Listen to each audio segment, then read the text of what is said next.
Okay, I have no idea how this looks right now. As I was setting up the tripod and everything for this episode, the screen on my camera, I have a flippy screen, has decided to just die. So the rest of the camera still works, I presume, and I hope this is actually filming anything, but I don't know. So if I go to edit this and it's out of focus again, or if something's weird, I apologise. I don't know what happened.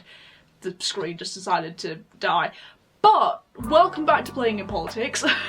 If you guys are new here, hi, my name is Anna. This is my podcast channel where we talk about politics and I do my makeup at the same time. It's like Bailey Sarian but without the murder, which is ironic because all I've been doing today is catching up on her videos. So it just felt fitting to start that off with that again. But you've read the title. Today I'm going to be talking about my sort of 2024 predictions for UK politics this year, because 2023 was a mad year, and fun fact, one of the predictions I wrote down has basically already come true. So if I'm about to become like a politics wizard when it comes to like predicting things, I don't know. If that's going to be the pattern this year, then fair enough, let this video be the testimony. But yeah, so if any of you are new here, and I do this at the beginning of all my episodes anyway, just a little bit about me and this podcast. So these discussions are meant to be objective, but just to let you know my leanings, I've been a member of the Conservative Party here in the UK since 2019. That doesn't mean that I bow down to the Tories and kiss their feet. Really not. You know, the word having like objective discussions is very much the case on this channel, so we're just gonna move on with it. And also, I don't know when this cuts out, because usually it says, like I'll be able to tell if it cuts out at the end of the clip, so this is gonna be a mess and we're gonna just deal with it. What I might have to do is like make one point, stop recording and then carry on recording, I don't know. But yeah, so makeup wise today I'm going to be playing with some fairly new makeup that I got the other day. If you want to follow me on my Instagram, by the way, all my links and everything are in the description, because I do a lot of other content on my other channels. This is just kind of my political outlet. But the makeup I'm going to be using today, like the new products, are made by Mitchell, and there's a reel on my Instagram that I uploaded recently about when I was unboxing these, because they came in a mystery bundle, and I was telling the story of how I actually bumped into Mitchell once in a night out on in my first year of uni in Bolton. So if you want to know that story, link in the description. Okay. So yeah, 2024 predictions. There aren't that many, because this is based on just things to do with the general election, mostly, because hey, it's general election year, and this time it was actually planned. I mean, yeah, we've changed PMs twice since the last one, but hey, we made it, and it's not like a snap one, like it was meant to happen. So yeah, starting out with skin prep, as always, simple moisturiser. I can't remember in the last episode if I did actually put all my products in the description. If I did, then I did, and I might try and do that this time as well, but this is what we do. So yeah, general election year, very exciting. Well, I say exciting, we are inevitably doomed, talking about the Tory party there, because of how much of a mess it is. Like I said, I don't bow down to the party.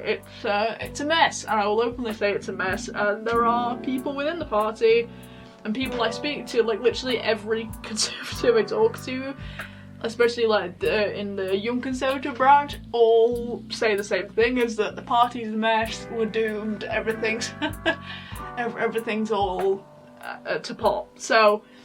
The image that came out this week on Twitter of like the map comparing the 2019 election result of like basically half the country being blue, and then what it's predicted to be at the end of this general election when it's very much scattered, is yeah, I think is an accurate depiction of what we're in for at the end of this year, like towards the end of this year, which is going to be around like the autumn time, maybe November, I don't know.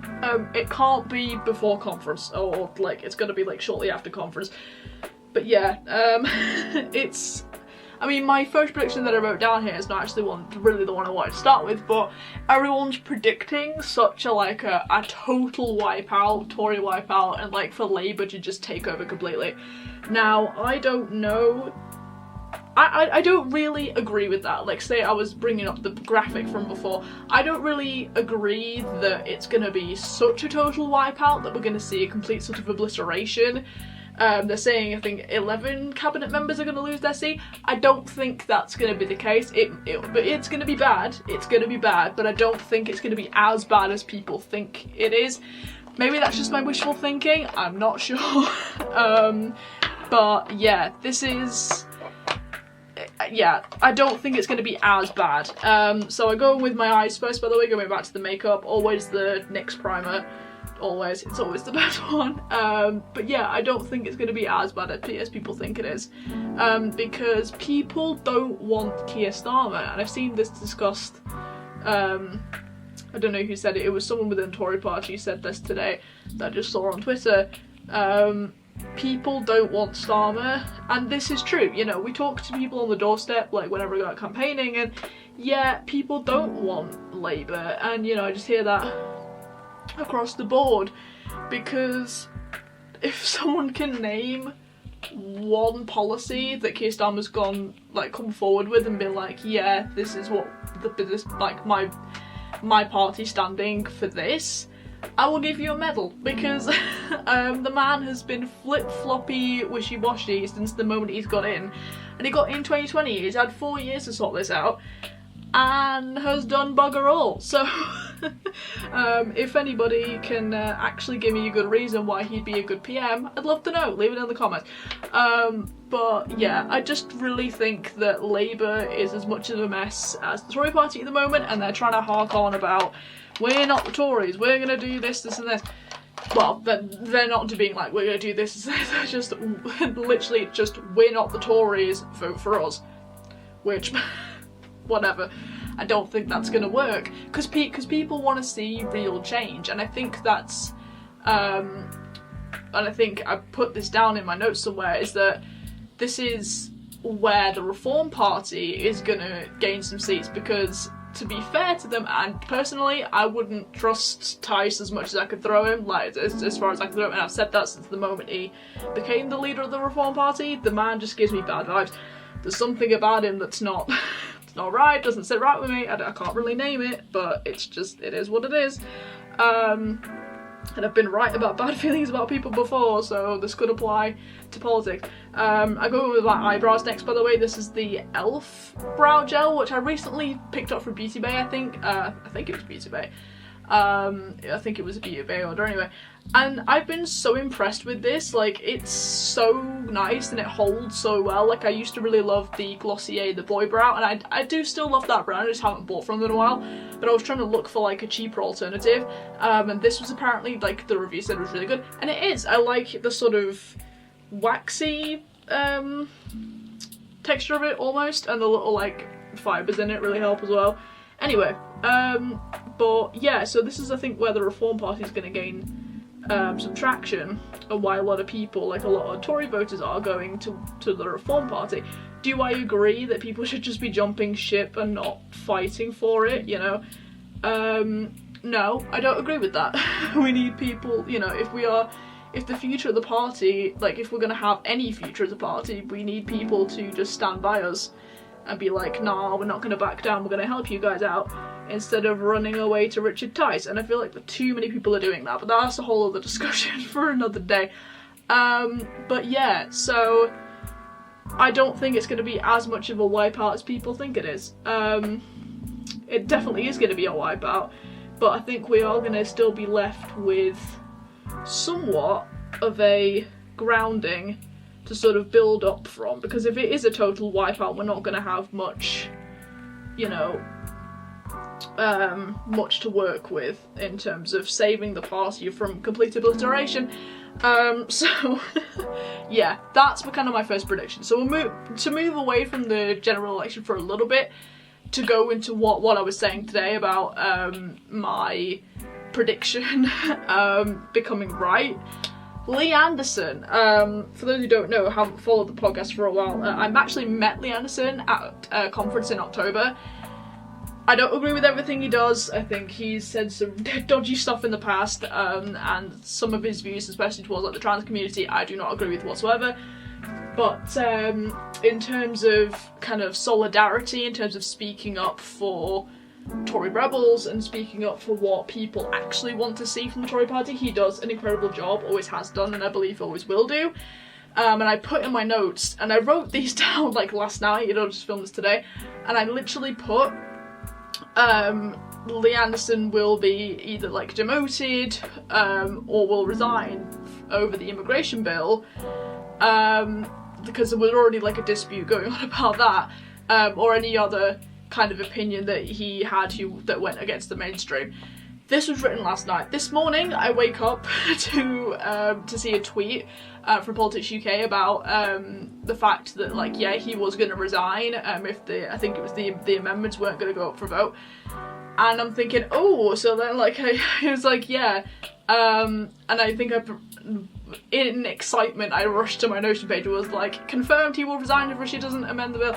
Because I was just so shocked that like it was going to come true, and literally a couple of hours before I filmed this, another tweet came out from Lee Anderson, because he posted the letter, like most MPs do, like, you know, they post the letters that they send to the Prime Minister when they hand in their resignations, and I'm like, this is looking like a resignation letter to me, and it was him and whoever the other guy is, who was doing like he was deputy chairman until like a few hours ago, and yeah, they both resigned, because to vote against this bill and like to vote for the amendments they had to resign.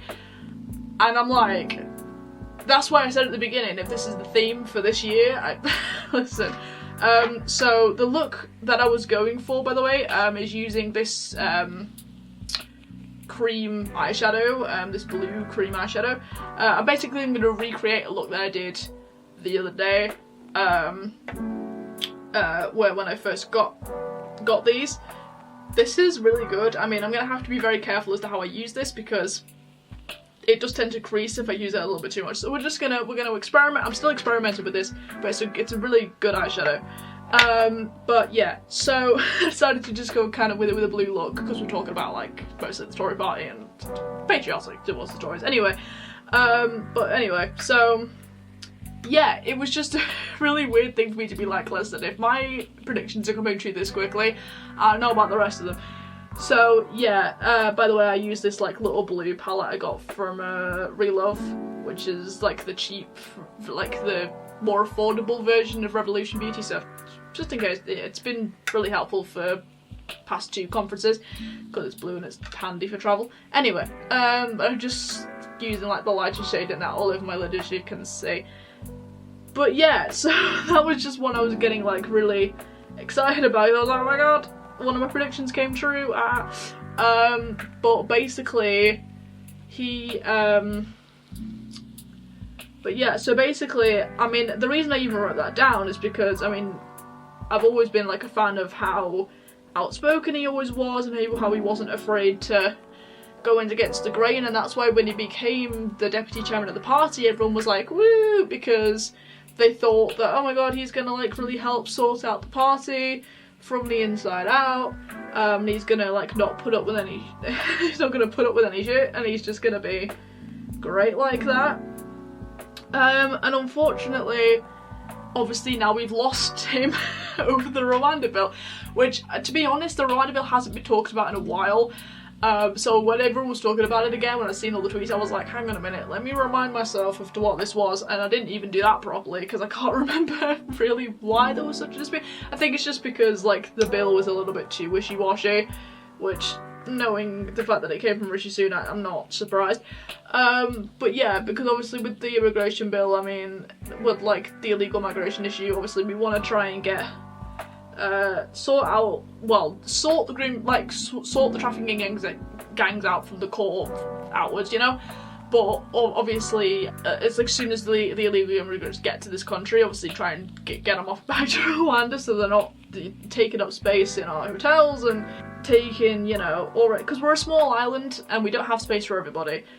You know, we are allowed to pick and choose, you know, as that we're only a small island, we've got a big enough population as it is. The housing crisis in this country is bad enough without having to house a bunch of illegal migrants that shouldn't be here in the first place. That's my big discussion for another day. But, so when it comes to getting all these illegal immigrants off to Rwanda quicker and more effectively in bigger groups, hell yeah, I'm for that. And I think that that's why Lianson was so passionate about getting, like, giving up his role just so that this would get, because it is one of the most important issues in this country at the moment. So I can respect him over that. I just, it is a loss for the party. It really is a loss for the party because he was so valued. And yeah, he's very approachable, very easy to talk to. Like I said, I did meet him in October, and yeah, so I wish him luck in the rest of the fight, you know, in the rest of his time as an MP. I don't know if he's gonna keep his seat in Asheville, I'm not sure.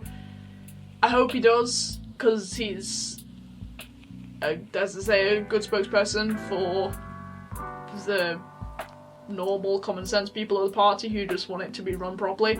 So I hope that he does keep his seat, but who knows? Who knows come the general election. Anyway, back to the look. So, going in with this cream eyeshadow. Now, normally you do go in with a brush, so I'm gonna, whoop, okay, well that's the top of that come out from the lid, brilliant. But, so I use this Wet n Wild? Yeah, it is the Wet n Wild brush that I usually use for like my smoky liner.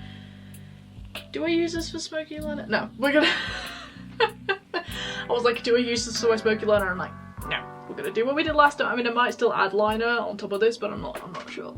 So I've tried to set this as much as I can because I don't want this to be, yeah, it's not tacky. So, because I didn't want it to crease like last time. I mean, I'm only filming a podcast episode, then I'm gonna take it off, but, so what I did last time, because the brush picks it up like a lot better than your finger, which you wouldn't think for like a cream product, but it's good. So, just a little bit in here, like so, and then just start immediately adding it to the lid. So I'm going to try and do a bit more of a lighter layer this time, because the first time I did it, I think I was a little too heavy-handed, and it creased on me fairly easily, so we're just gonna try and go with this. Yeah, see, already. It's like if I tried to put kind of the blue shade from this palette on my lid, would be really patchy, but with this it's like kind of smooth because it's a cream. Anyway.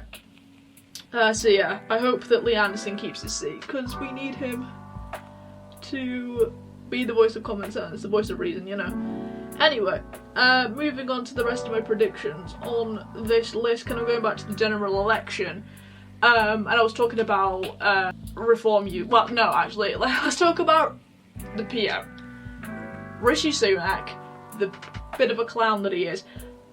Love you, Rish. Anyway, but yeah, so people, like, the biggest debate at the moment with Young Conservatives is Rishi Sunak going to survive till the general election? Because some people say that he's going to get kicked out before the election and it's going to be one big disaster and we're going to end up like we were before, having to go from kind of the ground up. Now, I don't think the Tory party are that stupid into call a leadership election right before a general election. I don't think that I mean, stranger things have happened, but I don't think we're at that point, okay, because it would just be stupid, okay. We're trying to show that we're a party of solidarity and not one that just swaps and flip-flops leaders just for the sake of it.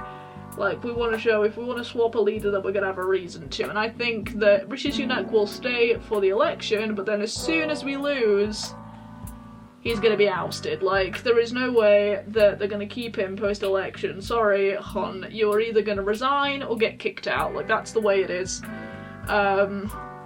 Because then we'll be able to be like, well, he didn't get us the win, so we're going to find somebody who is.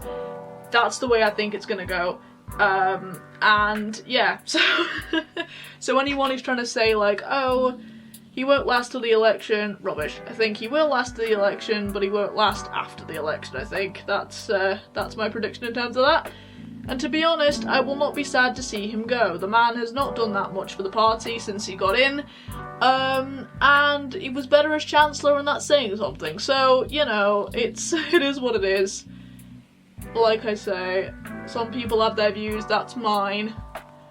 And I wish him the best of luck in the rest of his career as an MP. Alright, so, moving on.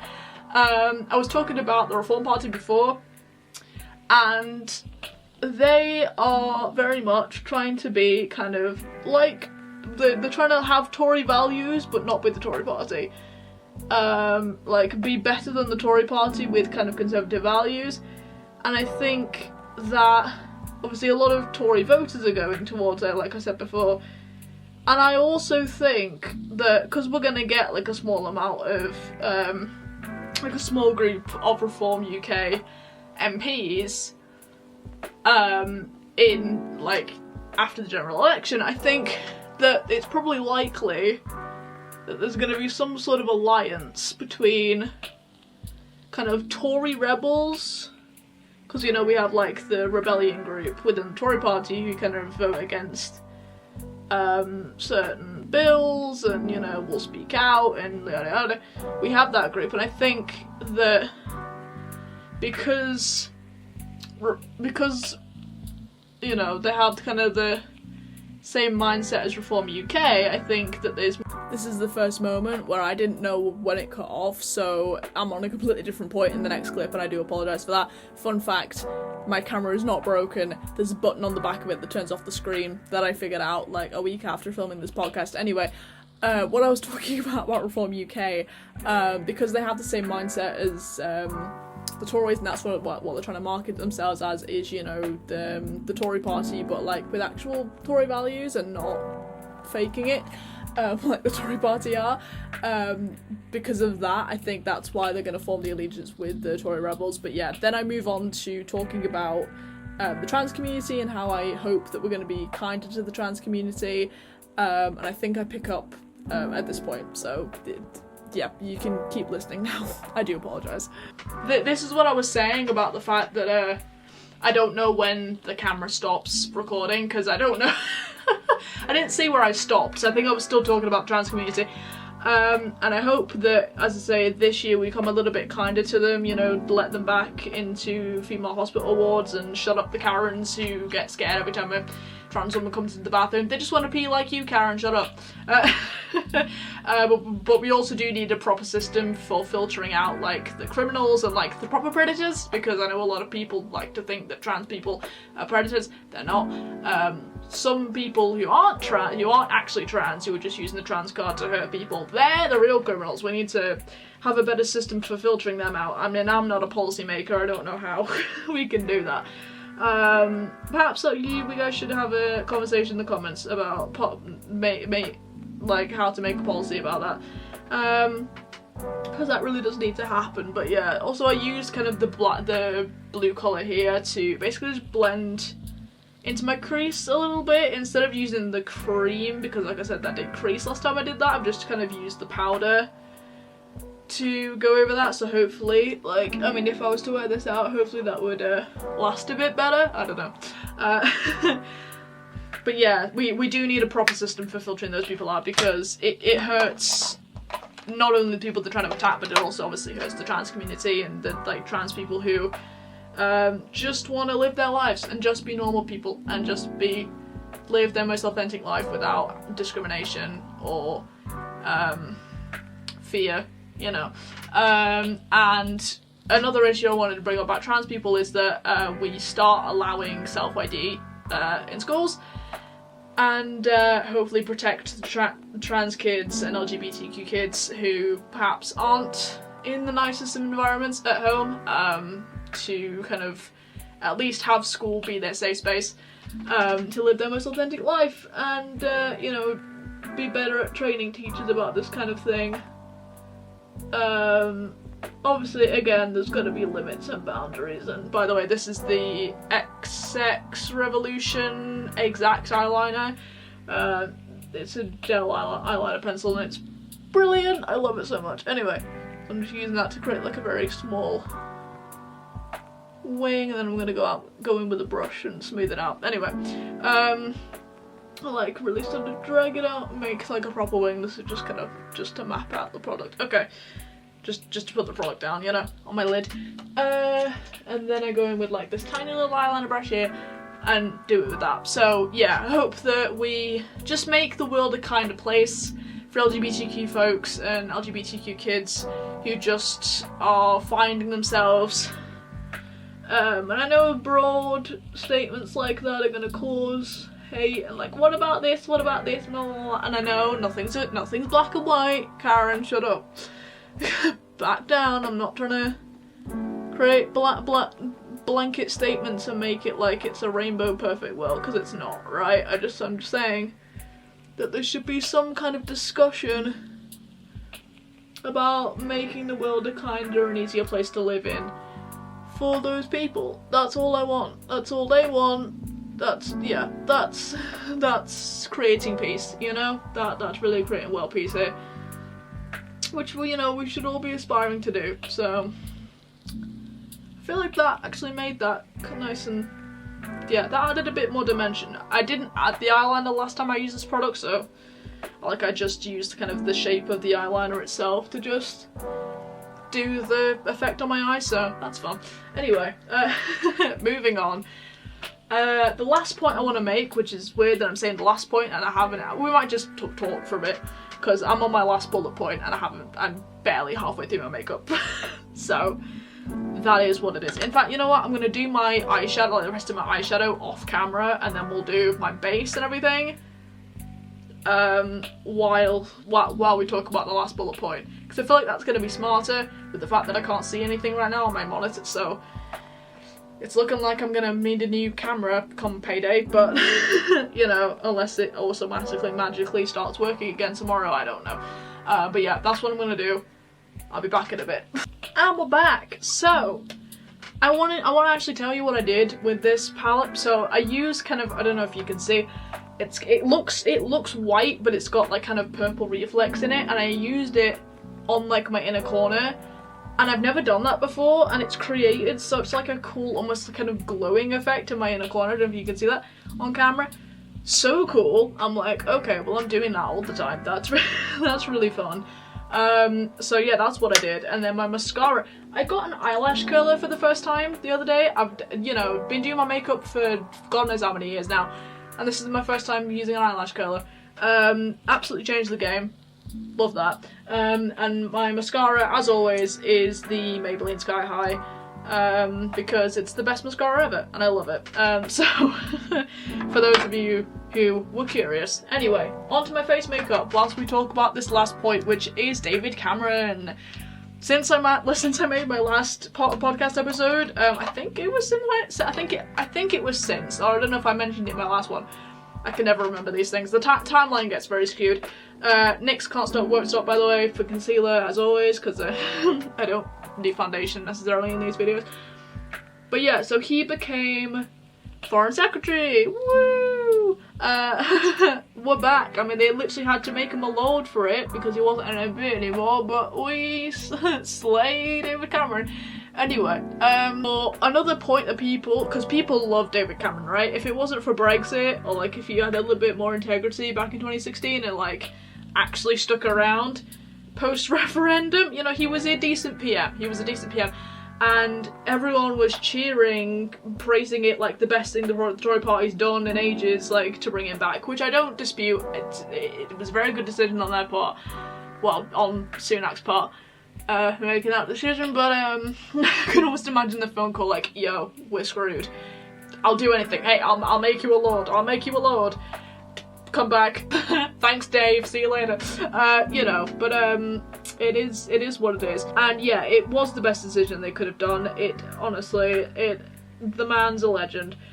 And a lot of people want to see him back in number 10, you know. They were like, wouldn't it be so funny if you came full circle? This is not wet enough. And I'm like, you know what? That would be funny, and I really do want to see that happen, actually, because I feel like that's the plot twist we need. you know, going back to kind of my first point, well, not the first point, but like one of the points I was making about Sunak not really surviving the general election. I think, you know, when he doesn't, his successor might be David Cameron, and you know what? If that's the case, all hail him. You know, I'm not against that at all. I think it'd be a really good. This is another one of those points where it cuts out midpoint. But what I was saying was, I think he's gonna make like a really good PM if that does happen, or at least deputy, because I'm not entirely sure if he's gonna get all the way, but stranger things have happened. But I think having him as deputy would be fun. But yeah, and then I move into like my outro, which is basically like, it's gonna be a really interesting year, and I'm like doing my liquid blush, which is like the Made by Mitchell blush. Products in the description, like I said. But yeah, that's kind of the next jump. Again, I do apologise for the mess that is this episode. But yeah, you know, it is gonna be a very interesting year, and I'm really looking forward to see how this is gonna go. I'm really looking forward to see how we handle the general election, what the outcome's gonna be, obviously. And how we move forward from it, because it's definitely going to be devastating. As much as I think it's not going to be as bad as people say it is, it is going to be bad. And that's all down to decisions mostly made by Rishi Sunak. And I'm going to say that with my full chest and be like, it's his fault. It is fully his fault. Going under the eyes with the blue colour. But yeah, it is going to be a mess, but we'll get through it like we did the last time we had whatever government. I mean, what party's gonna win? I mean, it is gonna be Labour, let's be real. And one final point before we end this episode, I was saying that it's definitely gonna be Labour that's gonna win, but I think this divide between Reform and like little, as I was going back to like the Tory Rebel Reform UK MP little group point that I was making earlier, and saying that like that's gonna be almost kind of the coalition. Almost, it's like, but like not a proper one. It's gonna be like Labour dominant, but with a strong source of Conservative Rebels and Reform UK MPs, because we are definitely gonna get those in some areas. But yeah, then I skip to me basically doing like just my full outro with my full face of makeup on. So yeah. Let's go to that. So yeah, I hope you guys enjoyed this episode. This is the finished look. So yeah, 2024, it is going to be a journey. If you enjoyed this episode, you know, this is kind of the format of this channel. But apparently the majority of the outro didn't even record, so I'm gonna do it here instead. Hope you guys enjoyed this video, this episode, as a mess that it was. If you agree with any of the points that I'm saying, or please just start a debate in the comment section. You know, this is the whole point of this channel, is to start conversations and, you know, create a more of a safe space for politics. The whole point of this channel is to kind of make politics more digestible, because it can be quite heavy sometimes, so as I say, this is why I added like the makeup aspect, and it's a bit more relaxed, and you know, I just want to have a friendly discussion with you guys, and start some friendly conversations. So if you guys, as I say, if you enjoyed that, do leave your thoughts in the comments. Make sure to subscribe, because I'm sure that if any of these come true, I'm going to be straight on with another episode being like, hey, we predicted this. And just with anything else that happens this year in politics, as well as discussing maybe some things in the past that have happened that affect us today, and doing some deep diving into some political history, hopefully this year. So yeah, like I said, if you enjoyed this episode, please subscribe, leave your thoughts in the comments, and all the products I use, by the way, always in the comments, always in the description rather. So yeah, hope you guys enjoyed, and I will see you guys in the next one, hopefully when my camera actually works properly and I can do things a little bit more smoothly. Alright, see you guys later.